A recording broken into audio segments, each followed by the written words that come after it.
Ευχαριστώ, κύριε Πρόεδρε. Κυρίες και κύριοι συνάδελφοι, φέρετε προς συζήτηση ενώπιον της Ολομελίας η πρόταση δυσπιστίας που έκανε το ΠΑΣΟΚ κατά της κυβερνήσεως. Και το ερώτημα είναι ποια είναι σήμερα η αιτιολογία για να συζητήσουμε για μια πρόταση δυσπιστίας. Διάβασα προσεκτικά αυτά που αναγράφονται στην συγκεκριμένη πρόταση και ουσιαστικά το ΠΑΣΟΚ στην πρόταση αυτή διαλαμβάνει γενικότερες πολιτικές αντιρρήσεις και γενικότερες αιτιολογίες με τις οποίες διαφωνεί με την κυβερνητική πολιτική ή εν πάση περιπτώσει ισχυρίζεται ότι διαφωνεί.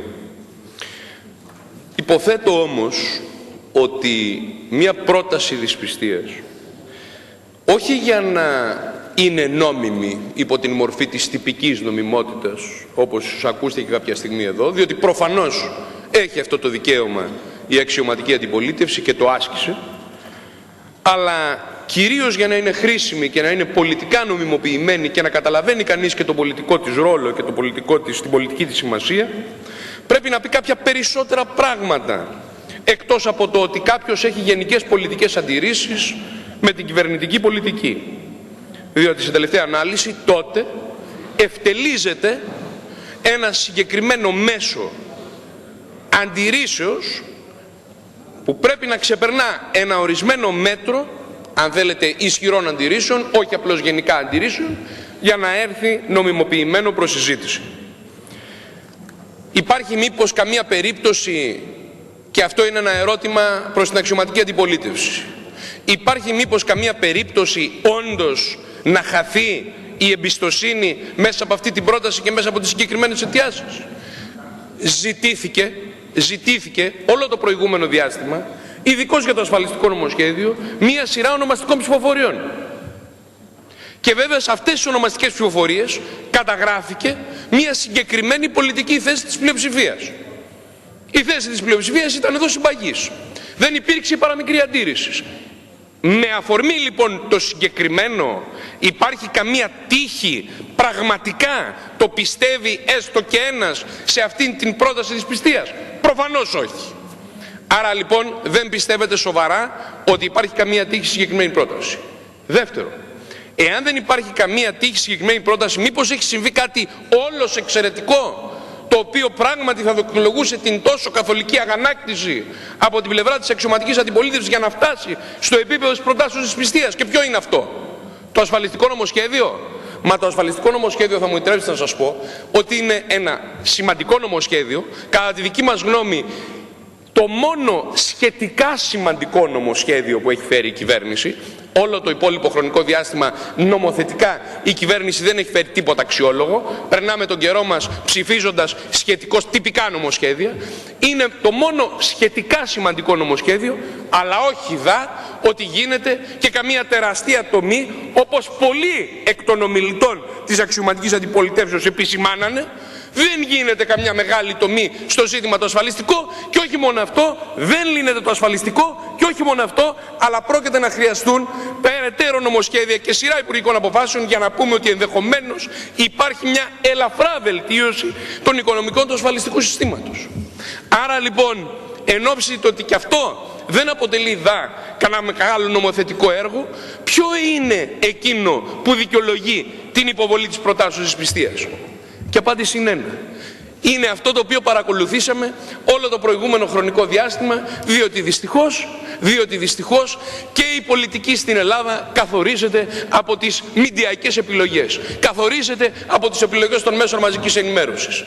Μεταξύ της κεντροαριστεράς και του ΣΥΡΙΖΑ, μεταξύ της Σοσιαλδημοκρατίας και του ΣΥΡΙΖΑ, υπάρχει ένας διαγωνισμός και μια αντιπαλότητα για το ποιος είναι ο πιο αντιπολιτευτικός. Χρησιμοποιείτε, αυτό κατάλαβα, και εσείς θα πείτε τα αντίθετα. Εσείς χωρίς κανένα βάσιμο επιχείρημα, χωρίς καμία ουσιαστική τοποθέτηση, έρχεστε ουσιαστικά και χρησιμοποιείτε έναν κεντρικό κοινοβουλευτικό θεσμό, ευτελίζοντάς τον, προσπαθώντας να πείσετε ότι βρίσκεστε και σε μεγάλη δυσαρμονία με την κυβέρνηση. Και πού βρίσκεστε σε μεγάλη δυσαρμονία με την κυβέρνηση? Σαμάτης, δεν συμφωνείτε στη σύμφετη ονομασία για τα Σκόπια? Δεν το συμφωνήσατε? Δεν Να κεντρικό ζήτημα, στο οποίο βεβαίως εκεί η δημοκρατική ευαισθησία εξαντλείται. Διότι το δημοψήφισμα, γιατί εμείς τα πιστεύουμε τα δημοψηφίσματα, ήρθαμε εμείς και συμπράξαμε και στηρίξαμε στα δημοψηφίσματα για το ασφαλιστικό. Είπαμε να γίνει δημοψήφισμα στο ασφαλιστικό. Δεν είδα κανέναν σας την ώρα που οι μετρήσεις δείχνουν την καθολική αντίθεση του ελληνικού λαού στο θέμα της σύνθετης ονομασίας να δεχτεί το δημοψήφισμα και τη δική μας πρόταση εδώ μέσα.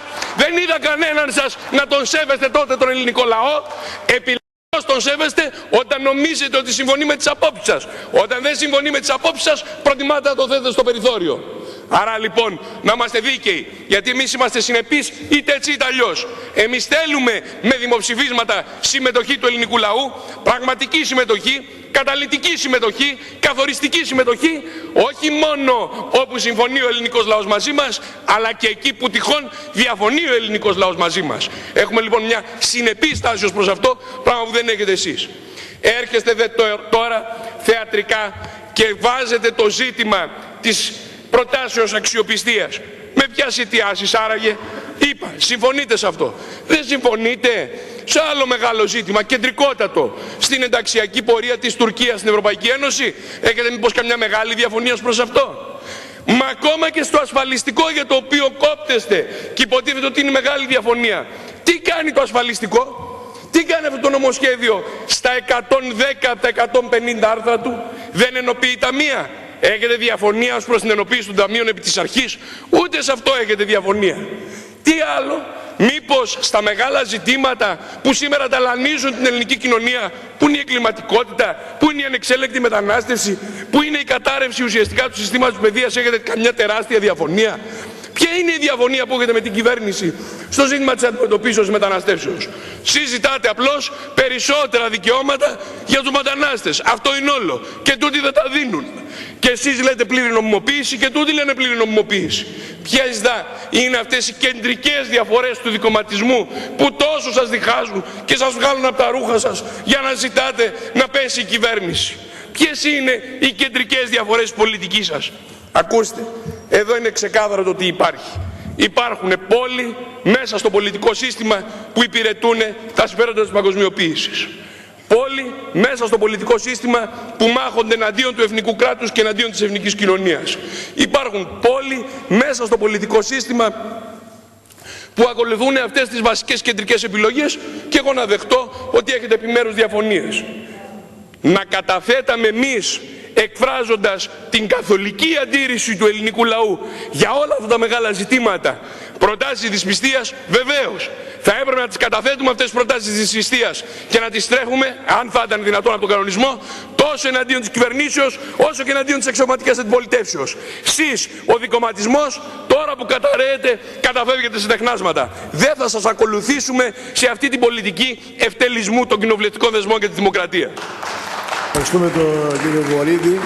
Γίνεται γνωστό στο σώμα ότι από τα ανδρυτικά θεωρία παρακολουθούν τη συνεδρίαση, αφού πρώτα ξαναγήθηκαν στους χώρους του Μεγάλου της Βουλής 38 μαθητές στην